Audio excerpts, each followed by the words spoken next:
Hey everybody, today on the AgentXcel podcast, we have our guest, Anna Hauk. How you doing, Anna? I'm doing well. I'm excited.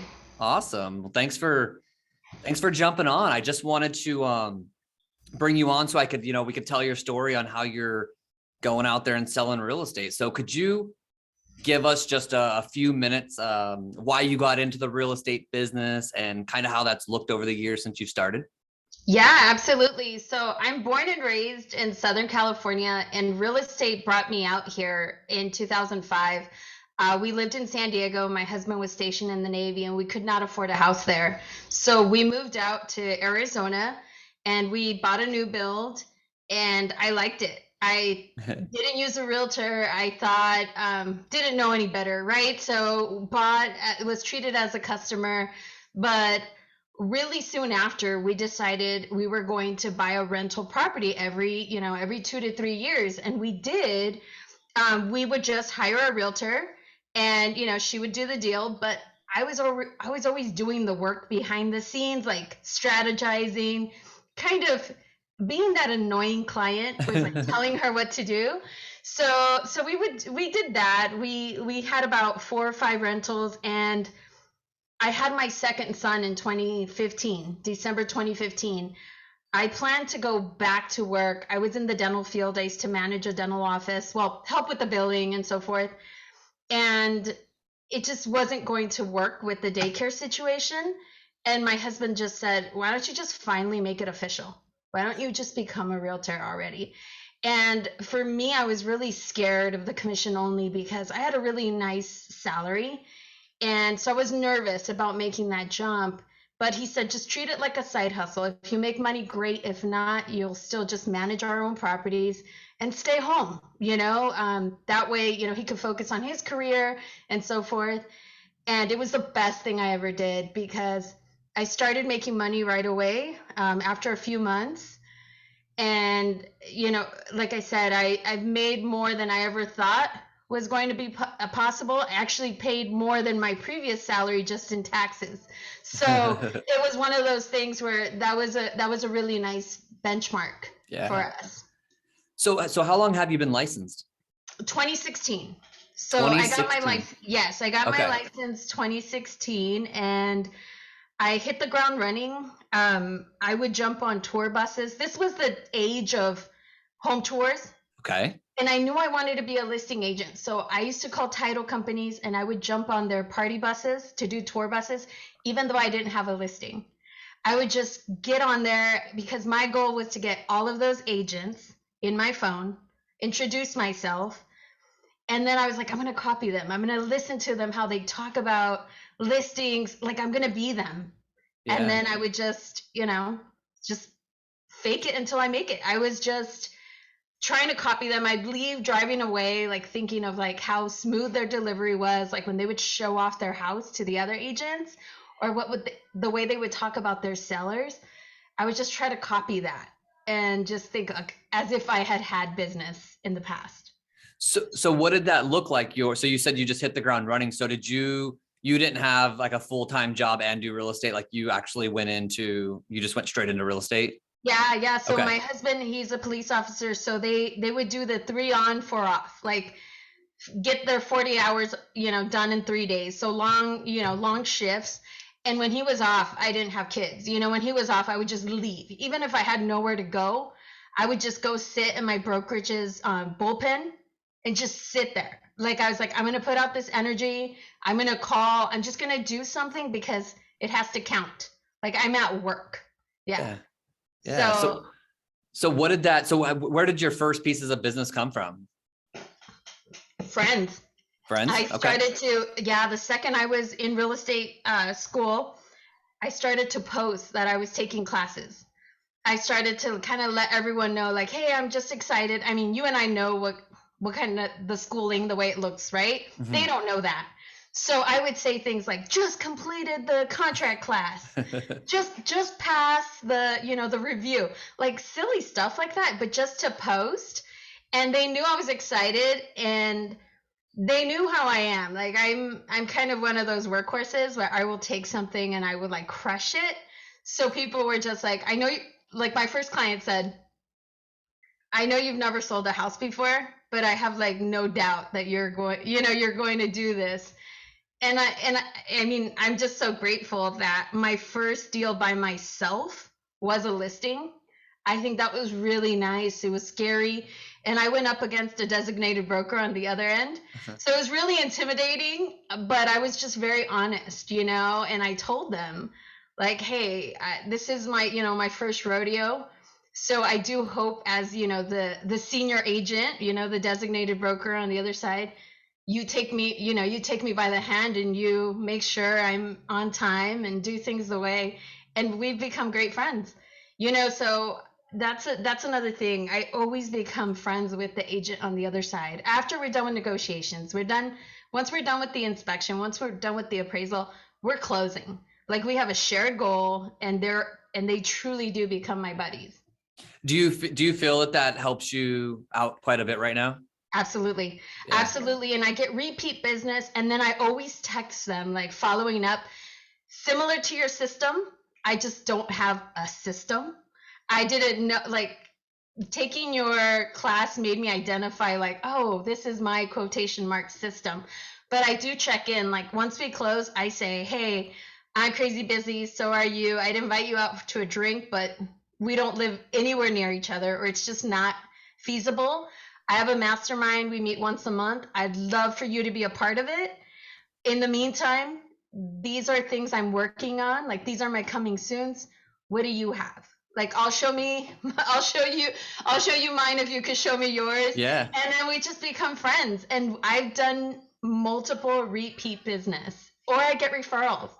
Yeah, dude, I mean, we found the same thing that there's always these agents that can just tell, like they've either worked with us before or they can just tell we're the hungriest at getting the offer accepted. And in this competitive market we've been in, not saying that if our client's offer was inferior that they would take it, but saying almost, they'll almost give you the inside scoop. Like, hey, if you can get it to here, I'll go with you. Yeah. And I've found that that's, a huge blessing whenever you either know the realtor and they'll give you it. Like I said, not that they're giving you any favors, but they're just almost saying like, hey, like this is the highest offer. If you can match that or beat it, like we'll go with you. And that's always cool. We call them like homie hookups is what we call them in our office. Absolutely. Absolutely. And I think it works. And whenever I show a house that, let's say I've never heard of this agent, I haven't had the privilege. I mean, there's so many of us out there, right? So I will always call that agent and I will say something. I mean, I won't bug them, but I'm going to say, hey, I'm showing your house Saturday at 2. I'm going to save you in my phone. Pretty sure I'm going to be drafting up a contract. Pictures are great. Marketing looks great. Hope to get this. Do me a huge favor. If by Saturday you already have something on your plate, give me a heads up so I could throw mine at you too. Like just little things like that. And people will be like, oh yeah, you got it. But then when I call, because for whatever reason, right, like they didn't give me a CBS code, I always call them on speaker in front of my clients. And they always reply with like, oh, hi, Anna. Yeah, sure. And my clients always say that. They're like, everyone. I mean, those people were not my friends, but I set it up so that like we had some rapport. But a lot of times they really are my friends. And I will say, oh, I've worked with them before, or we have a mutual friend, or they're part of my mastermind, what have you. But yeah, no, I tend to like focus on that relationship like a lot. Like I do put a lot of effort into that. Yeah, it sounds like I've had agents before. I call it like professionally pestering someone. And I say that cautiously because they're just doing their job. But as like a listing agent, there's, you sometimes get so many offers on these listings, and there's always that agent that he texts me and then 7 hours later texts me and then emails me the next morning. And there's just like always that name that you're like, like out of all 20 of these offers, there's one agent that I clearly remember. Because they're just, and they'll always apologize for what they're doing. And you're like, no, you're just doing your job for your client. I totally get it. Like if I was buying a house, I wish I had you as my realtor. So do you, like when you say you mastermind with other agents, what does that look like? You say you do that monthly. Yeah, so we do it once a month, and the next one, they're always on the west side, so we always meet at a builder because we try to like kill a few birds with with one stone. So we'll meet at a builder so that the builder will tell us like, oh, this is what I have, or the waiting list, or what have you, or kind of learn something. And then this on the 17th, we're having Tara, and her last name's on the tip of my tongue. She teaches a lot of solar classes. She's a top realtor as well. She's going to teach a class on solar. So we have a catered lunch, all in about an hour and a half time. A catered lunch sponsored by a title company. We do a class. One of us will, talk about our expertise or what's going on. And then everyone provides feedback, of course. We do it at a builder's office so that we learn about these models, these homes, what they're offering. And it's an opportunity for us we have a beautiful setting. We post like, hey, showing, houses, out previewing new builds, call us. And then you've got a picture of a nice kitchen, little things like that. So we really, a lot of us are mamas and we have a full plate, like we're producers. So it's a time to, while we're there, we're going to knock out like 10 things and build this rapport with each other, because we are all becoming closer friends. And we'll say things like, hey, what's going on with your listings? Have you noticed this? And we're all different brokerages. We're all completely different. And we just bounce off of each other. Or I will say like, hey, I have a client. They're a little hesitant on this. And we have a lender in the group too. And they'll chime in and say, hey, you might want to try to do this. And it's just, you hear what you need to hear at the moment, because no one else understands our craziness. So it's just one of those things where you're like, oh, thank you, without necessarily having to reach out to your broker or your manager. Sometimes it's like in the moment. And of course, deals are made over lunch too. Like I will say, hey, what do you have coming soon? I've got this family, qualifies for 450, 425. They're, flexible on this or that. And sometimes people are like, I have something coming soon. And there you go. Nice. So it's just one of those things where we put out that energy too. Like other agents will see me post of me and my girlfriends, and they will say, oh, I want to be part of it. Or they will put that energy out there too. Like, dang, Anna knows everyone. They're helping me deliver that message. Like, sell your house with me. I know everyone. Sell your house with me. It's like you're paying one commission here, but you're already getting maximum exposure. People don't know like their house is already on MLS and everything else, but it's just one of those things where the buzz starts sooner. So tell me about like what your day looks like. I'm very intrigued anymore by asking this question of just a realtor, and how does your structure work in the day? Is it just wake up and go out there and do whatever you have to do for a buyer or seller? Or do you have like a strategic approach to trying to lead generate?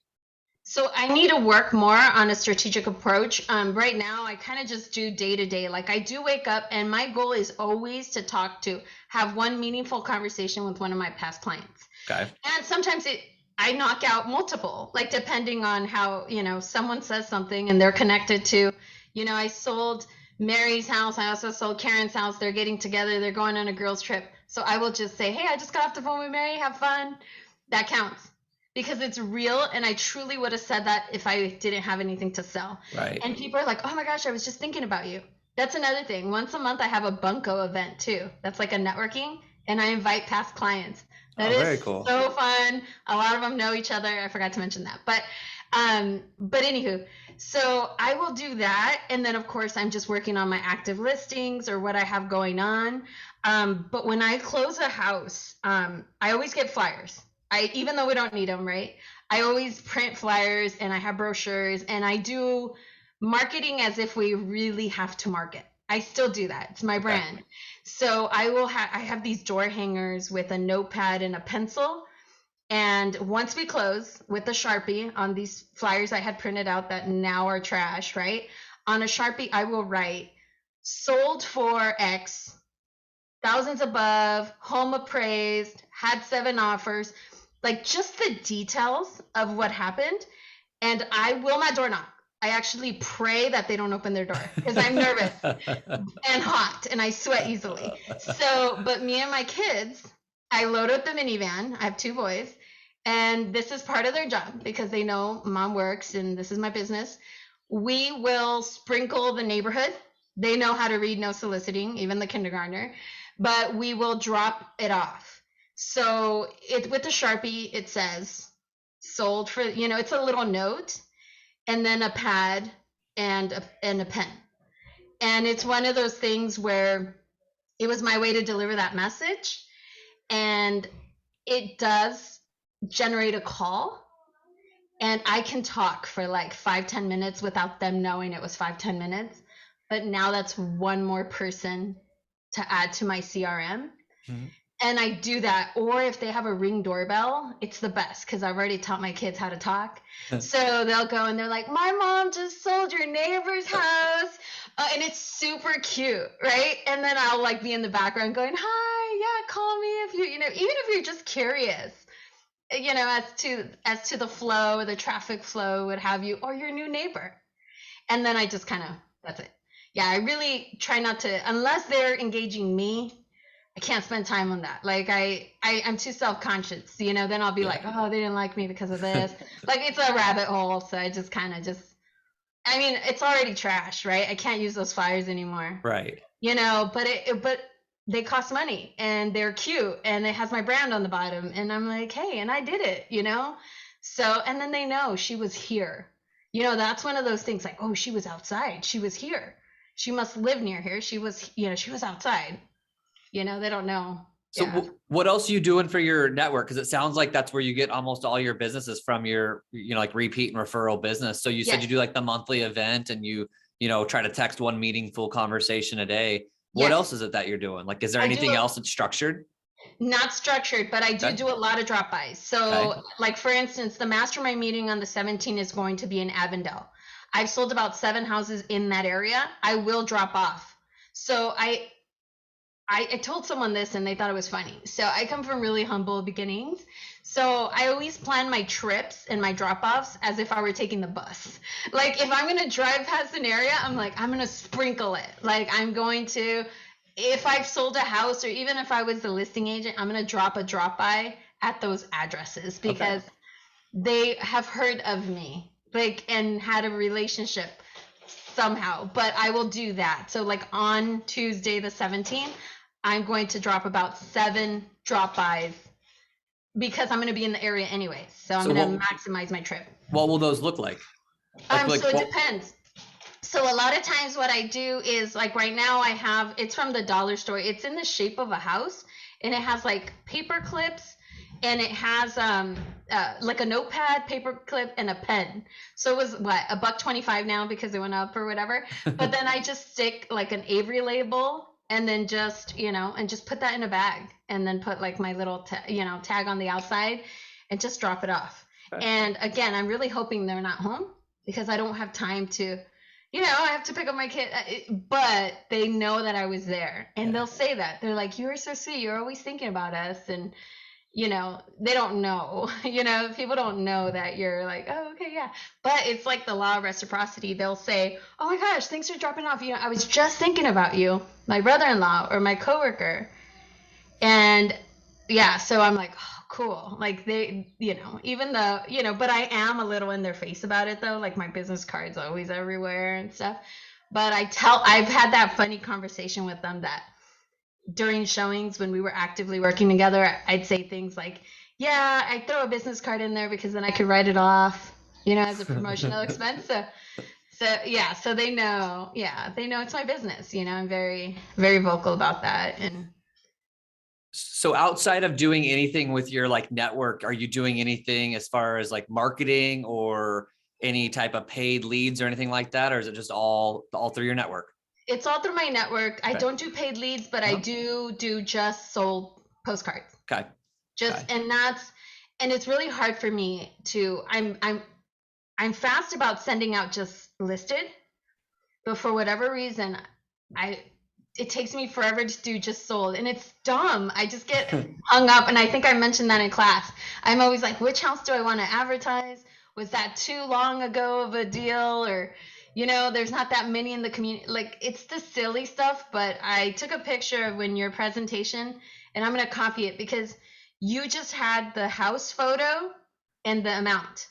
Yes. I was thinking like, oh, how can I solicit Goodyear when I sold in Buckeye or I sold, like, I get in my head about that. So That's the reason why we did that, is because we just left off addresses, everything. Like we were really trying to just make it to where we could print those in bulk nice. and that there would be no questions. I mean, it was sold, it was the price, it was the house, and there was just no need to put like the address on there, or like, I didn't want to see it, it didn't need to have like what city or what date it closed or anything like that. So yeah, but I remember you in that class that I taught, we're talking about that, about like which houses I put on. I was like, oh, well, lucky you that you have you have all these houses to pick from, and that's your problem. So like there is one that I sold for like 1.4 million, and I was like, do I want to list that one, or is it too much, or is it like? But it's the dumb little things where it just paralyzes you, and that's the thing. Like I feel like I'm really great about taking initiative and just doing things. Mhm. But then there are things that just paralyze me, and it's the dumbest little thing. The no thinkers for everyone else just really will just stop me in my tracks sometimes. Now you said that you have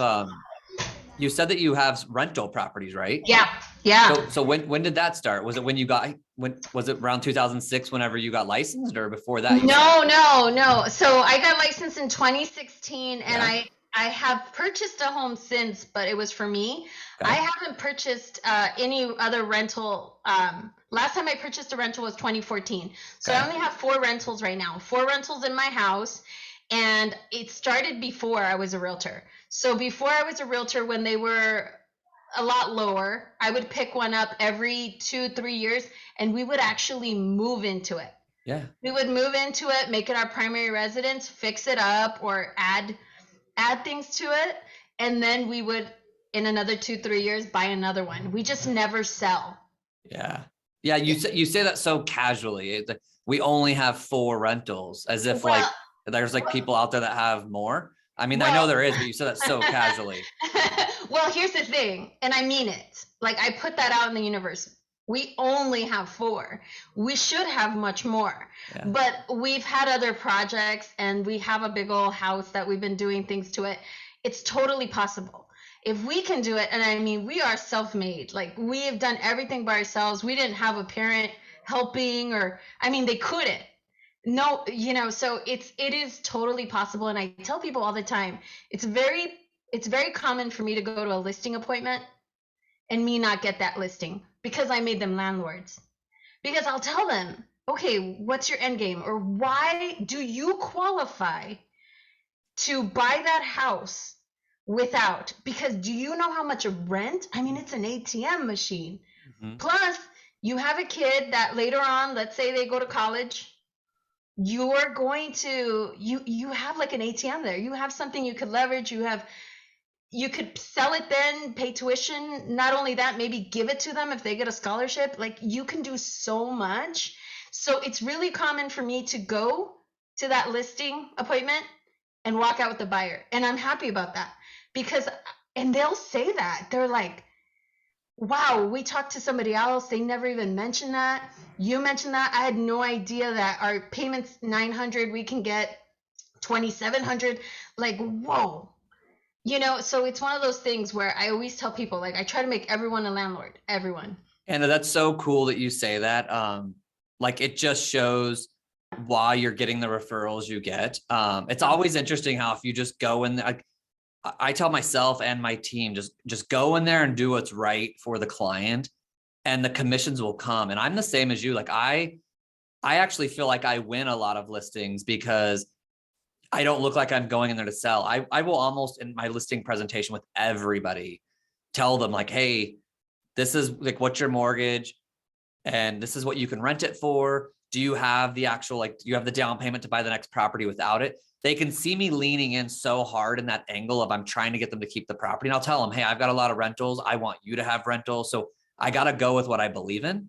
Mm-hmm. And when and I get it. The majority of the people don't have their down payment without selling their house. But it seems so much more appropriate to lean in that way of trying to actually look at their financial future and long-term wealth.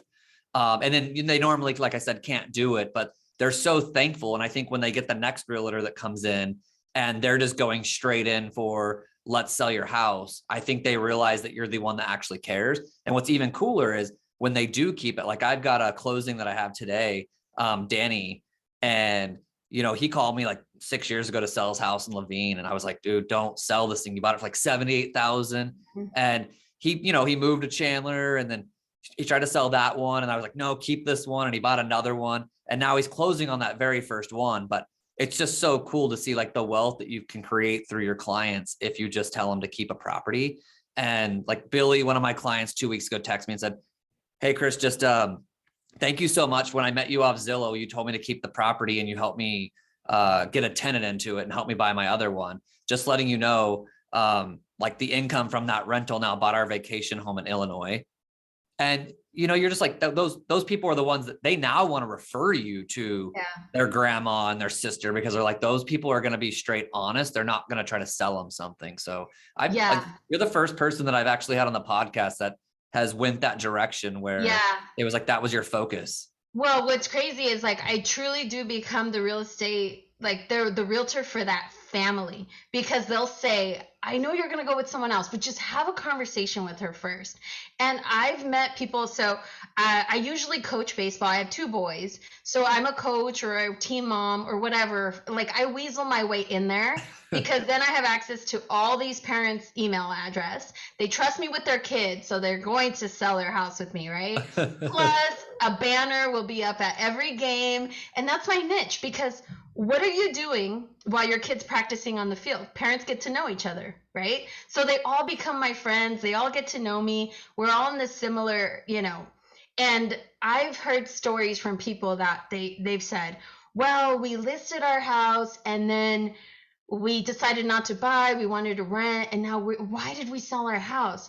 And here's the thing, like, of course we weren't there and we don't want to say anything bad about that agent or anything like that. So what I always will tell people is, well, it's good to like know all avenues, but this is what I have done. And I will tell them, like, I will say things like that. Like, I only have 4 because me and my husband, seriously, we should have a fleet, but we've had other projects going on and stuff. So I'm happy where we're at. But yes, I try to make everyone a landlord, and I tell them that, like, part of my goal, like, I celebrate when I leave there without a contract, because, and I'll tell my husband, this is awesome because I will sell that house eventually. Yeah. And it's going to happen at a time that I actually need it. I don't need it right now. Yeah. It's mine. It's mine to sell. It's just not right now. It's going to make some money for them. And then eventually they'll sell it with me. So it's the relationship in this business is so much more important than the commission. If people just get that the relationship's all that really matters, the selling of the houses and the commission just all come. It's a byproduct of just being good at what you do, having integrity, being honest, and it comes full circle. I can tell that you have that in you. So what are you looking forward to most just in the real estate? Like, what are you looking forward to most just in real estate over the next year or two? I really do hope that we go more towards like the 2016 market, because I do enjoy what I do, but I like it when people have options. And I always feel like those people that right now are like doing whatever they have to get a house, I feel as if later on you're going to be part of that bad decision, or later on they're going to have like some feeling for you that's not. So I do feel like I would like to grow eventually. If I could delegate more things, eventually form a team. I do see myself being a realtor, until I can't move anymore. Like I really do. I got into it as a side hustle, but it is a full-blown career and I love it. I'm good at it. And it truly like makes my day when people recommend me or talk about me, or I hear my clients like get in a fight with someone because they didn't use me as a realtor, or stop talking to a sister-in-law because they're like, she didn't call you, like she doesn't know what she's doing. And I'm like, it does make me happy, like I always think I get a kick out of that. But I really do wish the market was a little different, because I see a lot of, it truly does break my heart when people don't qualify or like can't get a place. I'm like, that's not right. That's what brought me to Arizona. I was like that in San Diego. So I moved here because I could build my own little empire.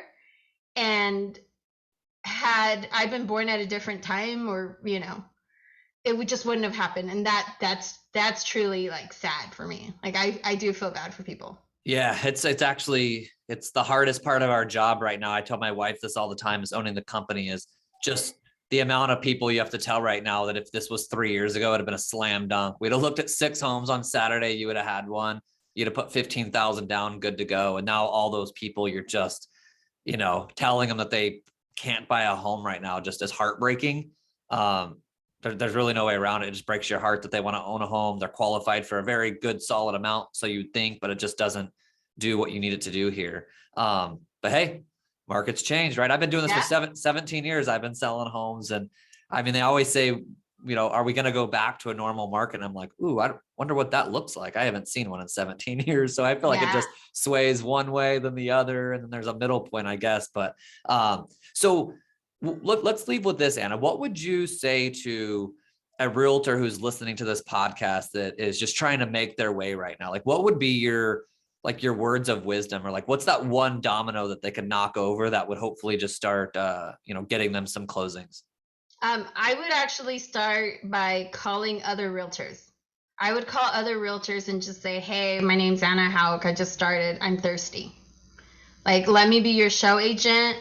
Let me assist you. Let me shadow you. Let me look like your assistant. Let me navigate the GPS while you're at showings. Let me help you, but by me learning. Because I do always open it up for people to shadow me, because I show up to a listing appointment and I have someone with a clipboard who's just taking notes, right? And a lot of times before we go in, I tell them, all right, I'm going to, when they stress something, I'm going to look at you and say, did you get the 10,500 for flooring? And you just nod. And then at the end, when I specify something, like obviously highlight it, give me a sheet with just the 10, whatever. I look like I'm bigger than I actually am. Yeah. Plus, it's a learning experience. And unfortunately, if they don't make it, we still have a relationship now. With people, we have such a high failure rate. So if people don't make it, the second they give up their license, everyone's going to call them. All the hard work, all that legwork they put in, it's at that month, everyone's going to call them and say, hey, I'm ready now, whatever. So I always tell people that just about the time you're going to get out, or when you think it's just about to pour, so don't cash in early. But let's say they do. Let's say they are done. They didn't want it. They went back to teaching. They went back to whatever. I have a friend now that's going to say, hey, go with Anna Hauk, and I'm going to take care of them. I'm going to give their mom a discount. I'm going to do all these things for them because they would have done the same. But yeah, I would just say, just reach out to other realtors. I kick myself for not doing that when I first started. I kick myself for not joining a team. I kick myself for not doing all those things, because why wouldn't you have that direct path to, hey, that person's making money, that person's doing this, I don't need to reinvent the wheel here, just go straight towards that person. And most of us are like that. Most of us are like, yeah, sure. I mean, we're all 1099, we're all hungry, and if we're making money out there, we're all hustlers.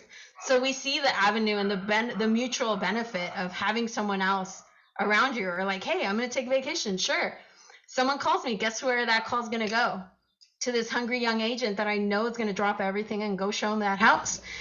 So little things like that, you're going to help. So that would be my advice. Yeah, that's awesome that you went back to the relationship side of it, that you just said, that you would help the agents, if an agent called you, that you would help them, just because obviously you want to help people, but if they, get out of the business, that you obviously know you're going to start getting their business. So it's cool to just see, like, everything you said in this whole entire podcast just came down to, you just care about people, and selling real estate is probably just a byproduct of just being a good human being out there and taking care of people. And you also sell homes. So that's probably why you're really good at it. And so I thank you so much for jumping on this podcast, Anna. The conversation's been so enjoyable. And is there any last words or anything else that you would like to say before we wrap up? No, thank you for having me on it. And I really appreciate that class you taught. I really needed to hear that at the moment. You know, it's one of those things where sometimes my industry partners like know me more than I know myself or see something. And I almost didn't go because it was like 55 minutes. I have a lot of work to do. And it was one of those where I was like, I have to be, I have to get dressed. I have to, it's one of those things where I'm like, I don't have time. But I'm so glad because you said a lot of things that resonated and I learned a lot of things and I'm going to copy you. Like, I mean, you obviously know what you're doing, and I appreciate you building up other agents because I like people like that, like attracts like, and then I also see like, oh, okay, I'm gonna use it. It obviously works, and we're all better for it. Well, thank you. Yeah, just totally like do what I said, bootleg the whole entire system. I encourage everybody to do so, yet so many realtors will not do it. So yeah, just implement it all. I hope you do. So hey, thank you so much for jumping on, Anna. I really appreciate you doing the show with us. Thank you, Chris. Hey, bye. All right, bye.